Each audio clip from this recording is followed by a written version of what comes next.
Lundi 21 juillet 2025, mesdames et messieurs, c'est toujours un plaisir de vous retrouver dans cette nouvelle édition du Journal de Viva en version française. Bonsoir à tous et bienvenue. Dans les actualités de ce jour, parlons de ce jour J de l'examen du baccalauréat. Bien que les règles soient claires, certains surveillants dans les centres d'examen ont encore été surpris en train d'utiliser ou de garder avec eux des téléphones portables. Ces appareils sont souvent utilisés pour d'éventuelles fraudes ou simplement pour perturber le bon déroulement des examens officiels. Ce type d'incident a été constaté dans plusieurs centres d'examen de la capitale. Le ministère de l'Enseignement supérieur et de la Recherche scientifique a déjà pris des mesures en interdisant strictement l'usage des téléphones tant pour les candidats que pour les responsables au sein des salles d'examen. Hormis cet incident, aucune perturbation majeure n'a été signalée en ce premier jour d'examen, les candidats ayant pu passer leur épreuve dans le calme. Les détails sont des images de Zahra Gento. Premier jour du baccalauréat, les élèves ont affronté aujourd'hui les épreuves de philosophie et de langue vivante. Globalement, les épreuves se sont déroulées normalement et ont commencé à l'heure.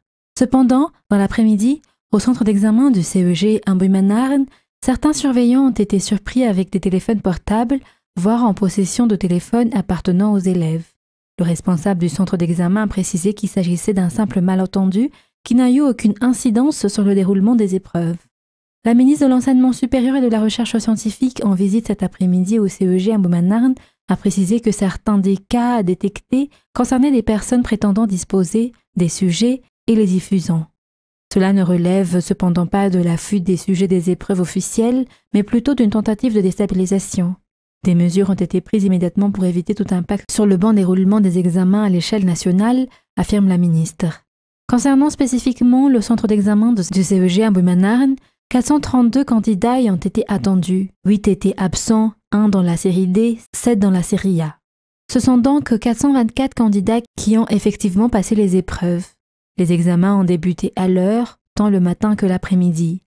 Pour tout le 6e arrondissement, on dénombre 7 centres d'examen au total. Et le ministère de l'Enseignement supérieur et de la Recherche scientifique a officiellement lancé les épreuves du baccalauréat 2025 ce matin au lycée Gégé Rabiarville.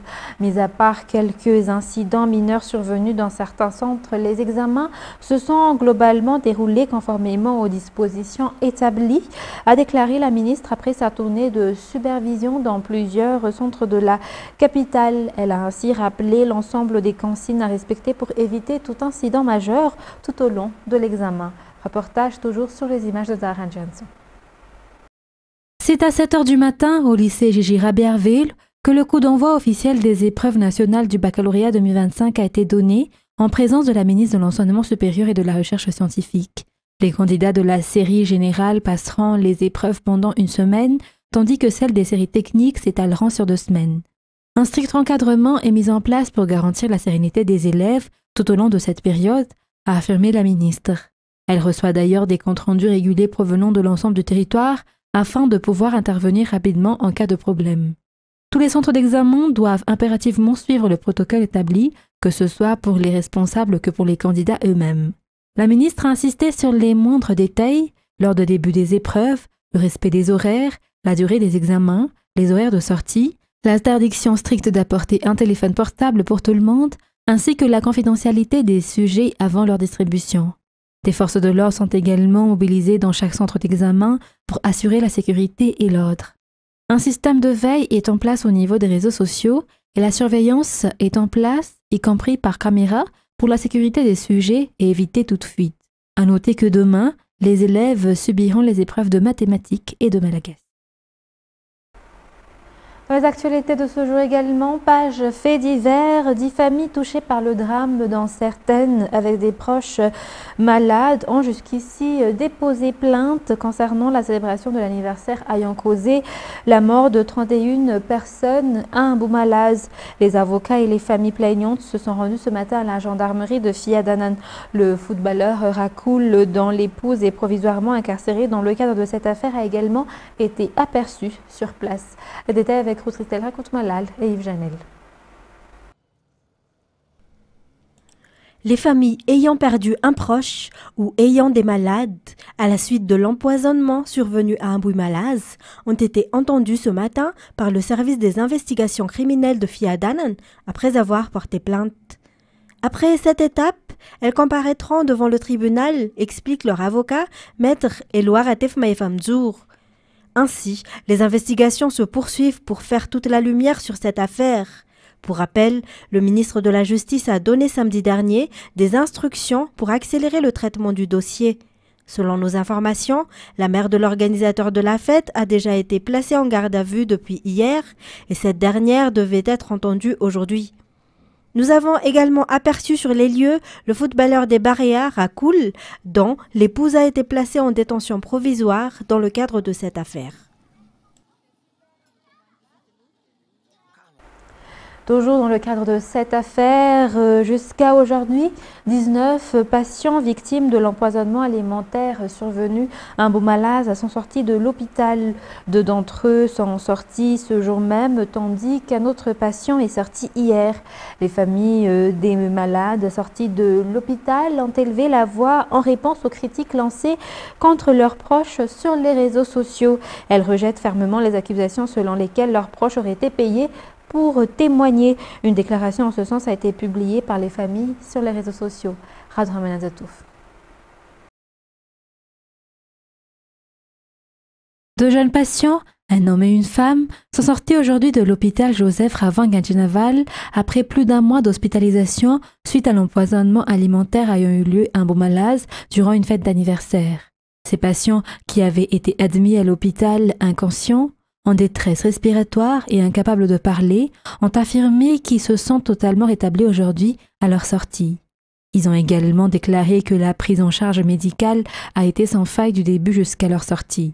Outre ces 2 patients sortis aujourd'hui, un autre jeune homme gravement atteint lors de la fête Amboui-Malaz est sorti hier, dimanche 20 juillet, après plus d'1 mois d'hospitalisation, selon ses proches qui ont suivi de près ses soins jusqu'à sa sortie.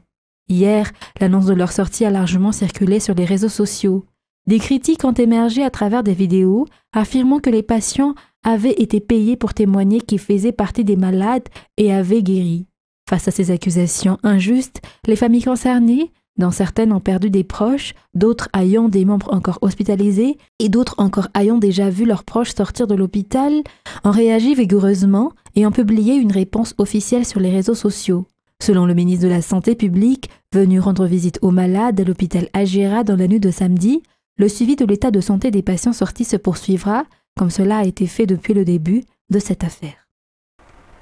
Dans la suite des actualités de ce soir, page fait divers toujours, la consommation des aliments gras et riches en sucre, autrement appelé malbouffe, prend de plus en plus d'ampleur dans nos habitudes alimentaires.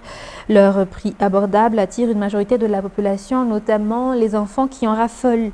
Pourtant, ces aliments ne sont pas bons pour la santé et peuvent entraîner de nombreuses maladies s'ils sont consommés trop fréquemment. Reportage signé Routristel Rakut-Malal et Yves Janel. Hamburgers, frites, pizzas, soda, panini, tacos, ces aliments dominent aujourd'hui notre quotidien.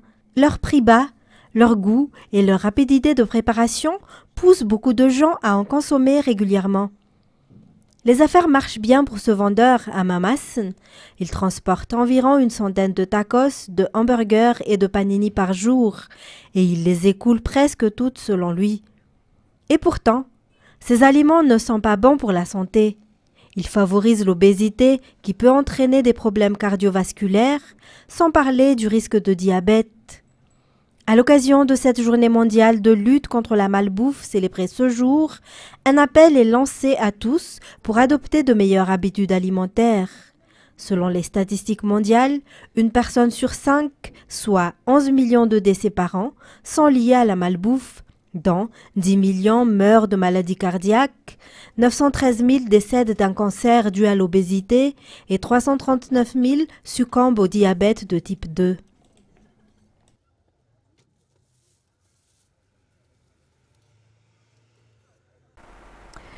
Dans un tout autre sujet à présent, environ 200 millions d'arias ont été investis par une maison de production cinématographique pour produire un film selon Irresponsables toutefois, ces structures doivent encore faire face au fléau du piratage. Néanmoins, ils saluent déjà l'implication du ministère de la Communication et de la Culture. Par ailleurs, un appel est lancé aux amateurs de cinéma afin qu'ils ne soient pas trop sévères envers les acteurs dans la vie quotidienne. Dans un reportage de Ruth Rizal Rakout Malal et Jean-Claude Andjemalal. Le cinéma malagasy est en pleine transformation avec une nette amélioration de la qualité.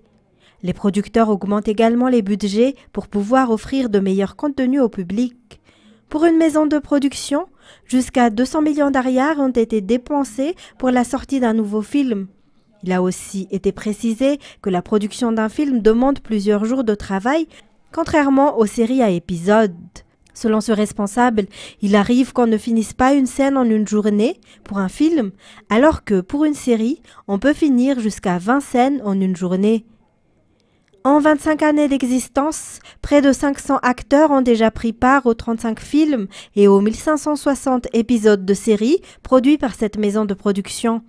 Une sélection rigoureuse est effectuée pour ceux qui souhaitent participer, car c'est un travail sérieux et non un travail de vacances, selon toujours ses explications.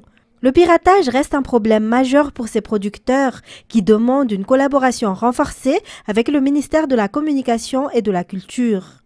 La célébration des 25 ans d'existence de cette maison de production a débuté aujourd'hui. Plusieurs activités sont prévues pour marquer l'événement, dont la sortie d'un nouveau film, des compétitions sportives, des actions sociales, mais également une remise de distinctions honorifiques aux acteurs méritants. Par ailleurs, ce responsable appelle l'opinion à ne pas avoir des préjugés sur les acteurs dans la vie quotidienne. Et dans la page sportive de ce soir, l'équipe malgache composée de Tinake, Ivake, les Baloti a de nouveau remporté le trophée du tournoi international de pétanque connu sous le nom de National de Saint-Bonnet, le château qui s'est tenu en France le week-end dernier. Cette compétition a été largement dominée par les joueurs malgaches puisque deux équipes venues de Madagascar se sont affrontées en finale. L'équipe de Tinake a battu celle de Zig, le Tonnerre et Louva sur le score de 13-11. Les deux formations ont offert une finale de très haut niveau, tant sur le plan technique que tactique, captivant le public présent sur place. Un succès majeur pour Madagascar qui renforce encore davantage sa place parmi les grandes nations mondiales de la pétanque. C'est ce qui nous conduit aux actualités internationales. Après une semaine de violences intercommunautaires qui ont fait plus de 1100 morts selon l'Observatoire syrien des droits de l'homme, un premier convoi d'aide humanitaire est entré hier à Soueïda, ville qui est, rappelons-le, meurtrie et dévastée du sud de la Syrie. France 24. C'est le premier convoi d'aide humanitaire qui entre dans la ville sinistrée de Soueïda. 32 camions chargés de vivres, de matériel médical, de carburant et de sacs mortuaires acheminés par le Croissant Rouge syrien. Soueïda et sa région, théâtre ces derniers jours d'intenses combats entre Druzes et Bédouins sunnites, est privée d'eau et d'électricité. Les quelques 150 000 âmes qu'elle abrite peinent à se procurer des vivres. Nous avons amené un convoi humanitaire pour répondre aux besoins de la population locale et compenser les graves pénuries de matériel médical. Jusqu'à présent, il y a eu quelques violences et incidents, mais la situation sécuritaire est relativement stable. Les affrontements intercommunautaires ont déjà fait plus de 1100 morts en une semaine, selon un nouveau bilan de l'Observatoire syrien des droits de l'homme. Alors que l'Organisation internationale pour les migrations évalue à près de 128 000 le nombre de déplacés en raison des violences. Depuis l'instauration du cessez-le-feu samedi, un calme précaire règne dans la région. Les belligérants restent sur leur garde. Nous sommes actuellement hors de la zone d'affrontement. Nous attendons de voir si la réconciliation a réellement lieu, si le chef des Druzes compte se rendre. Tant que les conditions ne sont pas remplies, nous ne quitterons pas les lieux. En avril dernier, des affrontements entre combattants druzes et forces de sécurité avaient fait plus d'une centaine de morts. Avant la guerre civile en Syrie, la communauté druze comptait quelques 700 000 personnes dans le pays.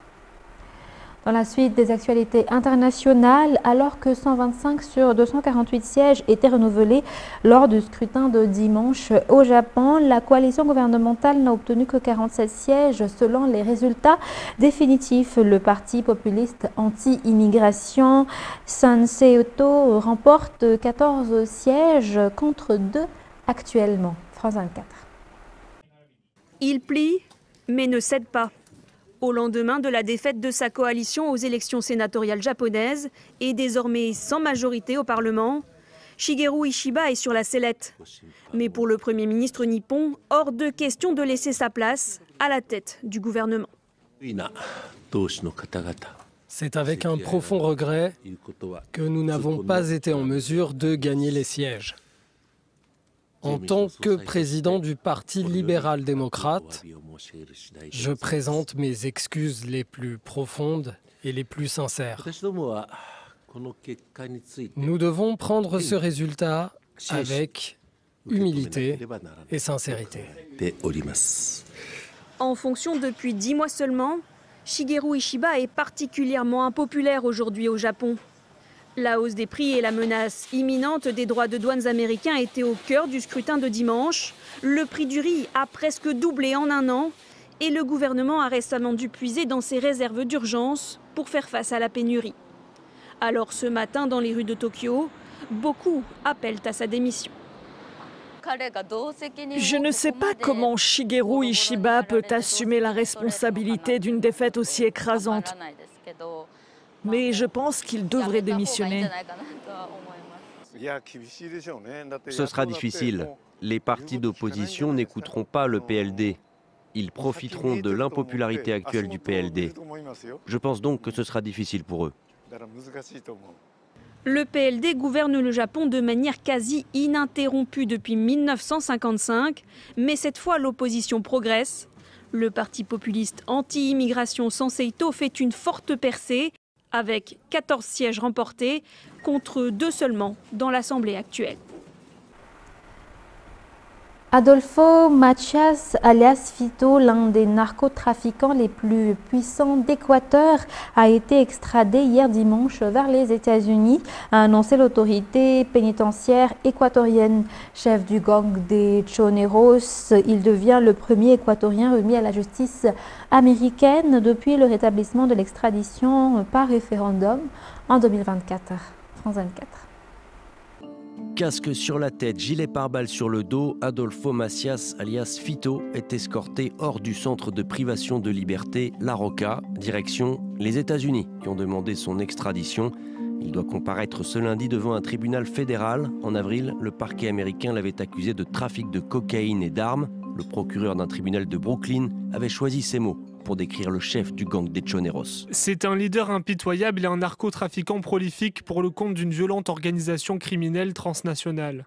Depuis sa cellule dans cette prison de haute sécurité, Fito avait accepté la semaine dernière d'être extradé vers les États-Unis. Il devient ainsi le premier Équatorien à être extradé par son propre pays depuis le rétablissement de cette procédure défendue par le président et approuvée par référendum l'année dernière. Mon devoir, c'est de ne pas détourner le regard pour m'épargner la peine de lutter contre les criminels qui se croient depuis des années les propriétaires du pays. Du fait de sa situation entre la Colombie et le Pérou, les plus grands producteurs mondiaux de cocaïne, et de ses ports stratégiques sur le Pacifique, l'Équateur est devenu ces dernières années le théâtre de violents affrontements pour le contrôle des territoires destinés à l'acheminement de la drogue vers les États-Unis et l'Europe. Plus de 70% de toute la cocaïne produite dans le monde transite désormais par les ports équatoriens et la violence flambe.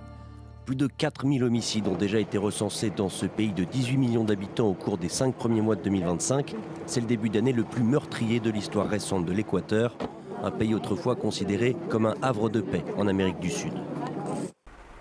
Mesdames et messieurs, c'est la fin de ce journal. Nous vous remercions de votre fidélité.